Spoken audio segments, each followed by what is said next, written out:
bin Sales Manager für den gesamten norddeutschen Bereich, betreue unsere Kunden als auch unsere Distributoren, führe Produktdemos durch und betreue die Ergebnisse, unter anderem unserer Roboter.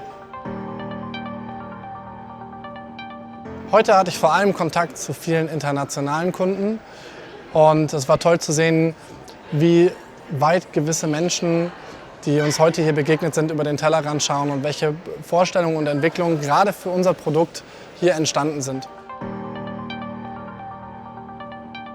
Ich glaube, hier geht es vor allem darum, den Roboter als Komplementärprodukt zum Menschen zu verstehen. Hier auch unser Cobotic-Ansatz, der bei Nexaro ja gelebt wird. Ich glaube, es geht vor allem darum, die menschliche Kraft nicht zu ersetzen, sondern den Output-Faktor Mensch zu maximieren. Das heißt, dem Menschen dabei zu helfen, seine Tätigkeit in Zukunft besser und leichter auszuüben. Ich habe das Gefühl, dass die Reinigungsbranche, seitdem ich sie kenne, im Thema Digitalisierung etwas hinterherhängt. Gerade hier haben wir, glaube ich, die Möglichkeit, noch ganz viel zu entwickeln, noch ganz viel Transparenz und vor allem Verfügbarkeit zu schaffen, wenn wir das Thema Digitalisierung richtig angehen. Ich mag die Hotellösung am meisten. Gerade Reinigungskräfte in Hotels stehen unter enormem Zeitdruck.